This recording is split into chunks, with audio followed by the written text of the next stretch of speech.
Well, David, why did you decide to do this, to go into the horror business? Does horror pay better than sex on the stage? In London, there are 10,000 groups, and to get ahead, you've got to be completely different. And I'd say 8,000 of these groups are all copying the Beatles and the Rolling Stones. But if I'm just another group doing this, it's very, very hard to get work.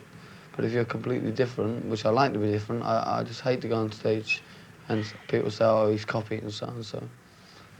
So this enables me to be different, to feature horror in the act. I find the best box office attraction in London and in England is the horror films. Is anyone copying you now?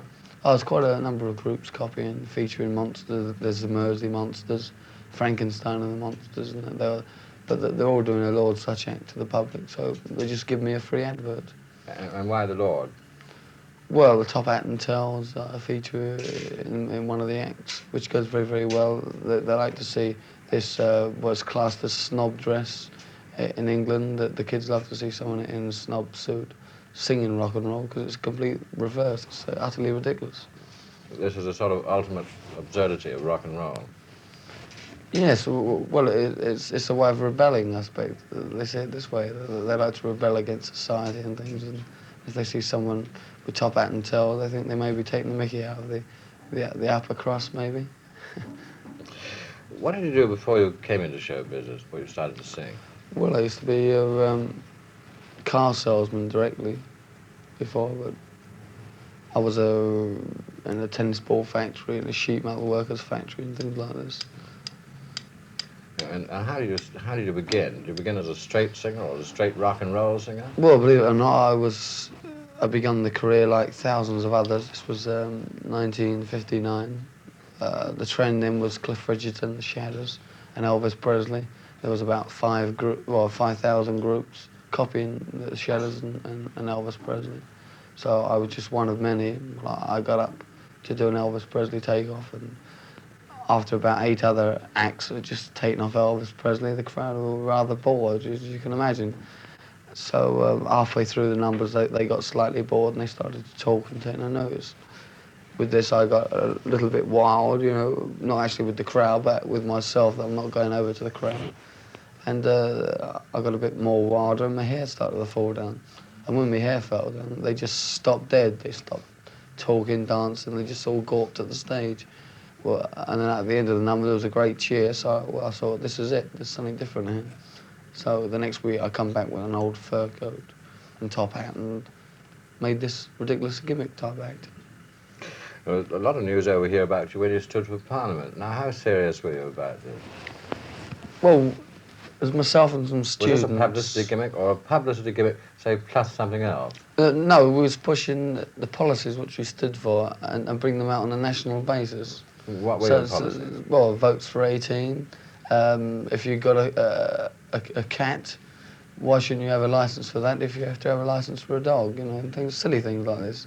Why do you have to have a driving licence and all odds and ends? But the main thing was for votes for 18 and to make the young person become of age at 18. If you get married at 16, you have kids by 17, 18, 19, but you still can't go out and buy a flat or a house, even if you've got the money. You can't buy anything on the HP. You've got to keep running to your parents. And it's not fair for them to keep signing in case you don't keep up the payments or something goes wrong. What have you done with the money you've made? Well, I've invested it in bricks and mortar, which is the best thing you can invest in, I find. Out of that are antiques, the only thing that hold their value.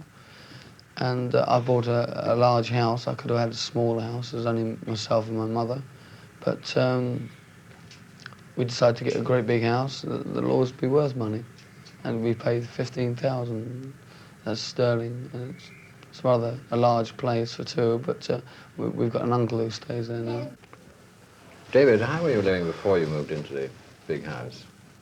Well, directly before it was just a 3-bedroom flat, but before that we just used to live in one room, which was rather terrible, cramped and overcrowded, like thousands of other idiots who all want to live around the London area. And they just live there like flies, all on top of each other.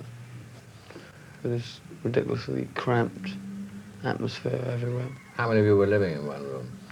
Well, there's two of us, myself and my mother. Partitioned off, to different rooms, but it was terrible. And I realised I must get out of this type of rut. And I knew the first thing I was going to buy, if I ever made any money from anything, would be a decent house. Because then you've always got the house to relax in, and if anything ever goes wrong. This kind of status symbol. Yes. Well, if you get people that overdo the idiot side of it, they come see the stage show and they just think you're just a stupid idiot, you're illiterate and all this. I say, well, come along and have a look at my house, and then write what you think. Say, all right, you can call me a illiterate and an idiot, but look what I've got out of it: a £15,000 house, £2,200 car. So it's great fun being an idiot. I should have stayed perfectly normal, and I'd probably still be in the one room.